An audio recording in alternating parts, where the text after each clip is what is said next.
નમસ્કાર વિદ્યાર્થી મિત્રો. ભૂગોળ પાઠ 2 પૃથ્વીની ઉદ્ભવ અને ઉત્ક્રાંતિ. પૃથ્વીની ઉદ્ભવ કઈ રીતે થયો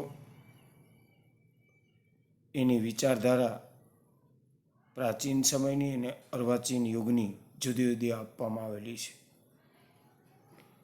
કોઈપણના માણસના મગજમાં એ વિચાર અચૂક આવે કે પૃથ્વીની ઉત્પત્તિ કઈ રીતે થઈ હશે અને કઈ રીતે ફરે છે, કઈ રીતે માનવ જીવન વિકસેલું છે, એની તરંગો આ પાઠની અંદર આપવામાં આવેલી છે. ઉદ્ભવ કઈ રીતે થયો અને એની ઉત્ક્રાંતિ કઈ રીતે થઈ એની વિસ્તૃત સણાવટ આ પાઠની અંદર છે. તો પૃથ્વી છે માનવીનું જન્મસ્થળ છે, એટલે કે વસુંધરા માનવીનું જન્મસ્થળ માનવામાં આવે છે. મનુષ્ય સમગ્ર કાર્યભાર, આ વ્યવહાર એ પૃથ્વી આધારિત ચાલે છે. મનુષ્યો જ્યારે મૃત્યુ પામે છે ત્યારે એનો દેહ એ પૃથ્વીની ઉપરની ધૂળ ઉપર ભળી જાય છે અને એ એમાં વિલીન થઈ જાય છે, અથવા તો માનવી છે ધરતીના છોરું છે એમ પણ કહેવામાં આવે છે. ઇતિહાસ એમ કહે છે કે ધરતી માતા સાથે સંકળાયેલા સમસ્ત માનવ જીવન એક પોતાની સંસ્કૃતિનો વિકાસ કરે છે. જ્યારથી પૃથ્વી ઉપર માનવ જીવનનું અસ્તિત્વ સાકાર બન્યું ત્યારથી પૃથ્વીનો ઉદ્ભવ માંડી અને પૃથ્વીના વિવિધ આવરણો, મૃદાવરણ છે, જલાવરણ છે, જીવાવરણ છે અને વાતાવરણ છે, આવા આવરણોની ચર્ચા અથવા તો વિચાર તો માનવી થયો છે. વિજ્ઞાનીઓ અનેક ક્ષેત્રે પ્રગતિ થઈ હોવા છતાં પૃથ્વીનો ઉદ્ભવ કેવી રીતે થયો છે એની અટકળો હજી અકબંધ છે, અથવા તો એના પ્રશ્નો હજી વિવાદાસ્પદ છે. આ બ્રહ્માંડનું રહસ્ય આજે પણ વણ ઉકેલ્યું રહેલું છે. આપણે નાના હતા ત્યારથી આપણી એક જિજ્ઞાસા વૃત્તિ હતી કે પૃથ્વી કઈ રીતે આકાર પામી હશે, પૃથ્વીનો કઈ રીતે ઉદ્ભવ થયો હશે. રાત્રિના સમયે આપણે આકાશમાં ઘણા બધા વિશાળ કાય તારાઓ જોવા મળે છે. તો આ તારાઓની સંખ્યા કેટલી હશે, તારાઓનું સર્જન કઈ રીતે થયું હશે, આવી અનેક તરંગો આપણા મગજમાં એટલે કે માનવના મગજમાં ઉદ્ભવે છે. જ્યારે પૃથ્વી ઉપર વ્યક્તિ અવસાન પામે છે ત્યારે એવી એક દંતકથા હતી કે શું એ આકાશનો તારો બની જાય છે. આકાશમાં પૃથ્વી કોના પર ટકી રહી છે તેના પણ ઘણા વિવાદાસ્પદ કારણો છે. તેના પેટાળમાં શું છુપાયેલું છે એ પણ પ્રશ્નાર્થ થાય. આપણે એક ગતિ અથવા થી ચાલતી પૃથ્વી જોવા મળે છે અને એક આપણે ગીત પણ સાંભળતા આવ્યા છીએ. આમાં પાઠમાં પણ આપ્યું છે, ચલો દિલદાર ચલો ચાંદ કે પાર ચલો. એક દિલદાર ચલો ચાંદ કે પાર. એમ જુદા જુદા જે તારાઓ છે, ચંદ્ર છે, સૂર્ય છે, એ અંતરિક્ષની પહેલી પાર છે. તો બ્રહ્માંડની અંદર પણ ક્યાંક અને ક્યાંક આવી જીવસૃષ્ટિ હશે ખરી ને, એવો પ્રશ્નાર્થ આજે પણ વણ ઉકેલો છે. આ બધા જ પ્રશ્નોનો ઉકેલ મેળવવા માટે આપણે આ પ્રકરણની અંદર ખાસ એમનો અભ્યાસ કરીશું. પહેલાં એની જુદી જુદી જે દંતકથાઓ છે એની આ પીરિયડમાં ચર્ચા કરી લઈ, પછી કઈ રીતે પૃથ્વી ઉત્પત્તિ થઈ છે એની ચર્ચા પણ કરશું.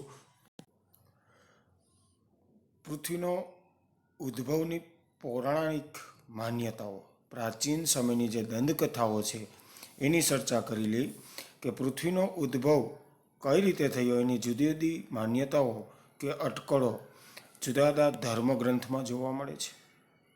પ્રાચીન કાળમાં દેશોના લોકો પૃથ્વીનો આકાર એક ઈંડા જેવો હશે એવું કલ્પતા હતા. તો હિન્દુ લોકોની પ્રાચીન માન્યતા હતી કે બ્રહ્મયુગ સુધી ધ્યાન અવસ્થામાં રહ્યા અને તેમણે એક સોનાનું ઈંડું બનાવ્યું અને ક્રોએશિયા દેશોએ પૃથ્વીને સૂર્ય દેવતાને ઉત્પન્ન કરેલું છે એવું પણ એક ઈંડાના સ્વરૂપમાં માનવામાં આવે છે. અને આ ઈંડું જે પૃથ્વી બની છે એવી માન્યતા છે એ સ્કેન્ડિનેવિયાના દેશો એટલે કે એમાં સ્વીડન, ફિનલેન્ડ અને નોર્વે જેવા દેશો પણ એવું માને છે કે પૃથ્વી એક ઢાલ જેવો આકાર છે. પૃથ્વીની સપાટીનો આકાર એક ઢાલ જેવો છે અને એ ઢાલ જેવી એ પૃથ્વી એક વૃક્ષ પર ટકેલી છે, એક વૃક્ષ ઉપર ટકેલી છે એવું માનવામાં આવે છે. ખરા અર્થમાં વૃક્ષનું મૂળ તે પાતાળ અને ઉપરની છત એ સ્વર્ગ છે એવી પણ માન્યતા પ્રચલિત હતી. હિન્દુ ધર્મશાસ્ત્ર મુજબ મોટો એક કાચબો છે પૃથ્વીએ અને કાચબાની પીઠ પર લોકો વસવાટ કરે છે એવી પણ એક માન્યતા ધરીભૂત હતી. તેમની પીઠ ઉપર ઊંધા અર્ધગોળાકાર પૃથ્વી ઢાંકેલી છે અને પૃથ્વી વધુ ઊંચાઈએ સૂર્યલોક એટલે કે સ્વર્ગ પણ આવેલું છે એવું માનવાની પ્રાચીન દંતકથાઓ છે. કેટલાક લોકોની માન્યતા હતી કે કોઈક રાક્ષસના પ્રચંડ મજબૂત વાંસા ઉપર પૃથ્વી ટકેલી છે. રાક્ષસ હોય અને એ પોતાના પીઠ પાછળ એક પૃથ્વી ટકેલી છે એવી માન્યતા હતી.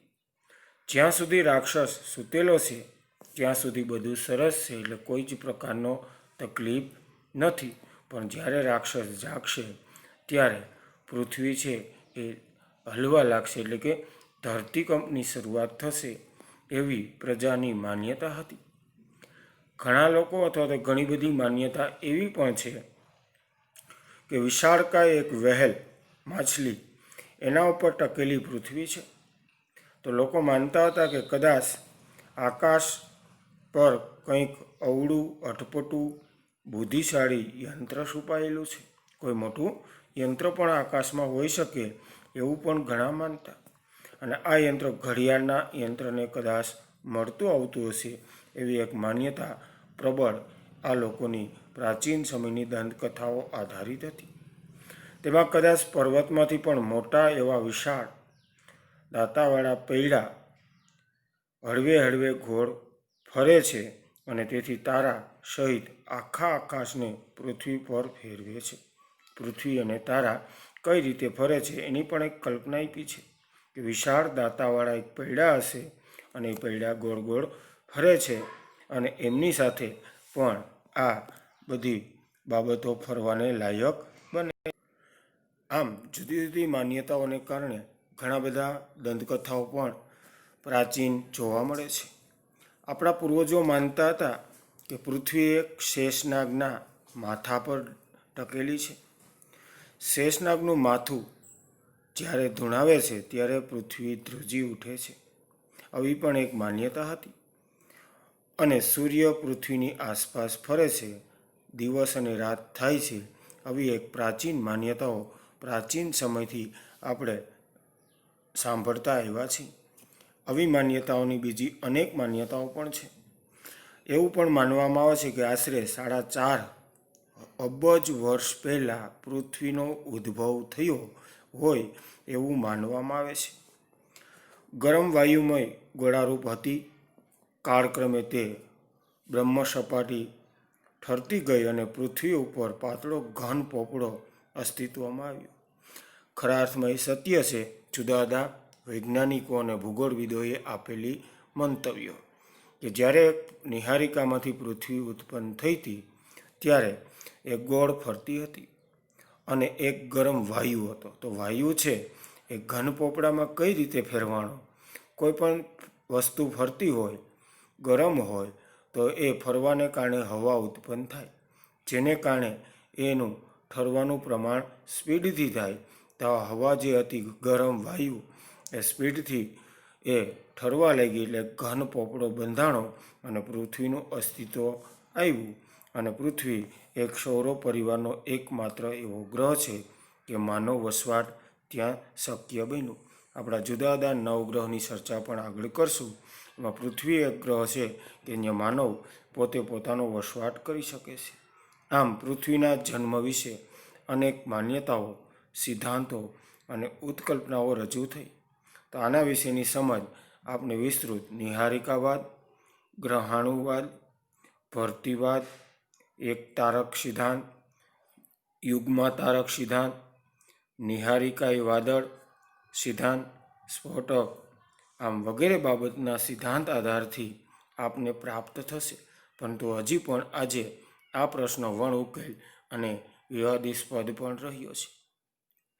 ત્યારબાદનો મુદ્દો કે પૃથ્વીના ઉદ્ભવ અંગેના વિવિધ સિદ્ધાંતો આપ્યા. પૃથ્વીના ઉદ્ભવ એક વિજ્ઞાનીઓ અને તત્વજ્ઞાનીઓએ જે ઉત્કલ્પનાઓ રજૂ કરી છે તેની ચર્ચા અહીંયા કરીએ. એમાં નંબર 1 કે એક તારક ઉત્કલ્પના, કે આ ઉત્કલ્પના પ્રમાણે પૃથ્વીનો ઉદ્ભવ એક તારામાંથી થયો હોવાનું માનવામાં આવે છે અને એક પૈતૃક કલ્પના પણ કહે છે. જો પહેલું મંતવ્ય એવું છે કે પૃથ્વીની ઉત્પત્તિ એક તારામાંથી થઈ હોય એવું અનુમાન, એવું એક વિજ્ઞાનીઓ કે ભૂગોળવિદનું માનવું છે. દ્વિતારક, પેલું એક તારક અથવા દ્વે એટલે બે તારક અથવા તો યુગ્મા તારક ઉત્કલ્પના. આ ઉત્કલ્પના પ્રમાણે બે તારાના અથડાવાથી પૃથ્વીનો ઉદ્ભવ થયો હોવાનું માનવામાં આવે છે. બે તારાનું ઘર્ષણ થવું અથવા તો અથડાવવું અને એમાંથી એક કંઈક ઉત્પન્ન થવું એટલે પૃથ્વી, અને એ પૃથ્વીનું ઉત્પન્ન થવાનું કારણ દ્વિતારક પણ માનવામાં આવે છે. ત્રીજું આપ્યું છે કે વાયુવી અને ધૂળી વાદળો પર આધારિત ઉત્કલ્પના. આ ઉત્કલ્પના પ્રમાણે સૌર પરિવારનો ઉદ્ભવ વાયુ અને ધૂળ જેવા આદિ પદાર્થો થયો હોવાનું મનાય છે. ઉત્કલ્પના પ્રમાણે એક સૌર પરિવારના ઉદ્ભવમાંથી એક વાયુ સ્વરૂપે ઉત્પન્ન થઈ હશે અને ધૂળ જેવો આવો આદિ પદાર્થથી થયેલી માન્યતા પ્રાચીન સમયની માનવામાં આવે છે.